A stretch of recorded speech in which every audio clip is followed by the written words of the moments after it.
নমস্কার বন্ধুরা, আজকে শেয়ার করব দারুণ চটপটার সাথে আমলকির আচারের রেসিপি। শীতকালে সর্দি কাশি ঠান্ডা লাগাতে আমলকির এই আচার কিন্তু ভীষণই উপকারী আর খুব কম সময়ে সহজেই কিন্তু আপনারা এই আচার বানিয়ে সারা বছর সংরক্ষণ করে রাখতে পারবেন। তো চলুন দেখে নেওয়া যাক আজকের এই আমলকির আচারের রেসিপি। তো এখানে আমি আমলকির আচার তৈরি করার জন্য 200 গ্রাম আমলকিকে খুব ভালোভাবে আগের থেকে ধুয়ে নিয়েছি। এবার কড়াইতে 1 গ্লাস মতো জল গরমে বসিয়েছিলাম আগের থেকেই, আর উপরে একটা স্ট্যান্ড বসিয়ে স্ট্যান্ডের উপরেই আমলকিগুলোকে দিয়ে আমাদের ভাপে সেদ্ধ করে নিতে হবে 6 থেকে 7 মিনিটের মতো। যেহেতু এখানে কম আমলকি, তাই আমি স্ট্যান্ডের উপরে দিয়েই কিন্তু সেদ্ধ করে নিচ্ছি। তবে আপনারা যদি আমলকির আচারটা বেশি পরিমাণে তৈরি করেন, সেক্ষেত্রে আমলকিগুলোকে ছোট ছিদ্রযুক্ত থালার উপরে দিয়ে ভাপে সেদ্ধ করে নিতে হবে। এখন এই আমলকিগুলোকে ঢাকা দিয়ে লো টু মিডিয়াম হাইতে 6 থেকে 7 মিনিটের মতো সেদ্ধ করে নিতে হবে। তো আমলকিগুলো এখানে ভাপে সেদ্ধ হতে থাকুক, আর এই আচার তৈরি করার জন্য আমরা এখানে একটা মশলা রেডি করে নেব। তো কড়াইতে নিয়ে নিচ্ছি হাফ চামচ মতো গোটা জিরে, এর সঙ্গে যোগ করে দিচ্ছি হাফ চামচ মতো কালো সর্ষে, একটা দিচ্ছি শুকনো লঙ্কা, এর সঙ্গে যোগ করে দিচ্ছি 1 চামচ গোটা ধনে আর হাফ চামচেরও একটু কম জোয়ান, আর 10 থেকে 15টা দিচ্ছি গোলমরিচ। এবার এই সমস্ত শুকনো মশলাগুলোকে আমাদের লো টু মিডিয়াম হাইতে দিয়ে হালকাভাবে ভেজে নিতে হবে। মশলাগুলো যাতে পুড়ে না যায় সেদিকে কিন্তু খেয়াল রাখতে হবে। মশলা থেকে বেশ সুন্দর যখন একটা গন্ধ বেরোবে, তখন বুঝতে হবে মশলাটা ভাজা একদমই রেডি। তো মশলাটা ভাজার পর এখানে 5 মিনিটের মতো কড়াইতেই এভাবেই রেখে দেব, তাতে করে কিন্তু মশলাটা বেশ মচমচে হয়ে যাবে। তারপর শিলপাটায় মিহি করে বেটে নিতে হবে। যেহেতু অল্প মশলা, তাই শিলপাটায় মিহি করে বেটে নিতে হবে। অন্যদিকে 6 থেকে 7 মিনিট পর ঢাকনাটা তুলে নিচ্ছি, আর দেখুন এখানে আমলকিগুলো কিন্তু ভাপে একদম ভালোভাবে সেদ্ধ হয়ে গেছে। আর আমি কাছ থেকেও দেখিয়ে দিচ্ছি, যখন আমলকিগুলো দেখবেন গায়ে একটু ফাটা ফাটা হয়ে যাচ্ছে, তখন বুঝবেন আমলকিগুলো ভাপে সেদ্ধ হয়ে গেছে। এখন এই আমলকিগুলোকে তুলে নিচ্ছি, আর তুলে নিয়ে 5 মিনিটের মতো এভাবেই ছেড়ে দিচ্ছি।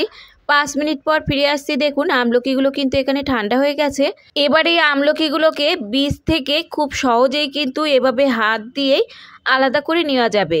তবে আপনারা চাইলে বটি বা ছুরি দিয়েও কিন্তু ছাড়িয়ে নিতে পারেন। তবে খুব সহজে কিন্তু হাত দিয়ে এভাবে ছাড়িয়ে নিয়ে তারপর পিস পিস করে কেটে নেওয়া যাবে।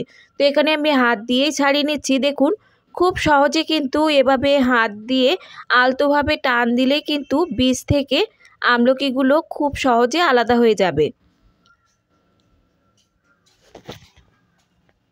এবারে আমলকিগুলোকে আমাদের ছোট ছোট টুকরো করে কেটে নিতে হবে। তো একটা ছুরি দিয়ে আমি এভাবে লম্বালম্বিভাবে, খুব বেশি মোটা নয় খুব বেশি পাতলা নয়, এভাবে কেটে নিচ্ছি। তবে খুব বেশি কিন্তু মোটা করে কাটা যাবে না। তো সমস্ত আমলকিগুলোকে আমি এভাবে টুকরো করে কেটে নিয়েছি। এবার এগুলোকে আমি সাইডে রেখে দিচ্ছি। আর অন্যদিকে দেখুন একটা কড়াইতে আমি নিয়ে নিচ্ছি হাফ কাপ মতো জল। জলটা ভালোভাবে গরম হলে এর মধ্যে দিয়ে দিচ্ছি 200 গ্রাম গুড়। তবে গুড়ের পরিবর্তে আপনারা চিনি দিয়েও কিন্তু আচারটা তৈরি করে নিতে পারেন। এবার গুড়টাকে ভালোভাবে আমাদের মেল্ট করে নিতে হবে। আর বন্ধুরা, আমি কিন্তু এখানে আচারটা টক ঝাল মিষ্টি তৈরি করব, সেই জন্যে গুড়ের পরিমাণটা কিন্তু আমি আমলকির পরিমাণের সমানই এখানে ব্যবহার করছি। তবে আপনারা যদি আচারটা মিষ্টি তৈরি করতে চান, তাহলে গুড়ের পরিমাণটা কিন্তু আর একটু বাড়িয়ে দিতে হবে। এখন গুড়টা ভালোভাবে মেল্ট হয়ে যাবার পর সেদ্ধ করে রাখা যে আমলকি সেগুলোকে দিয়ে দিচ্ছি, আর এরই সঙ্গে যোগ করে দিচ্ছি সামান্য একটু লবণ। আর কালারের জন্য আপনারা এখানে কাশ্মীরি লাল লঙ্কার গুঁড়োও ব্যবহার করতে পারেন, তবে আমি এখানে কাশ্মীরি লাল লঙ্কার গুঁড়োটা ব্যবহার করছি না। এবার লো টু মিডিয়াম হাইতে দিয়ে আচারটাকে অনবরত এভাবে নাড়াচাড়া করতে থাকতে হবে, যাতে আচারটা নিচে থেকে লেগে বা পুড়ে না যায়। আর হাই ফ্লেমে দিয়ে কিন্তু তাড়াহুড়ো করা যাবে না, তাহলে গুড়টা কিন্তু নিচে থেকে পুড়ে যাবে, আর সেক্ষেত্রে আচারটা কিন্তু খেতে ভালো লাগবে না।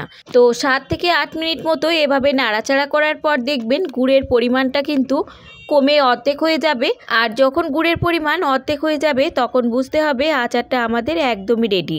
আচারটা দেখে এখন একটু পাতলা মনে হলেও নামিয়ে ঠান্ডা করে নেবার পর এটা কিন্তু অনেকটাই থকথকে হয়ে যাবে।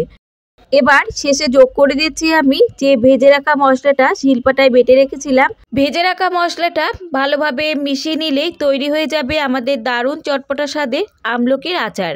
সর্দি কাশি ঠান্ডা লাগাতে দারুণ উপকারী এই আমলকির আচার একবার হলেও বাড়িতে এভাবে বানিয়ে দেখতে পারেন।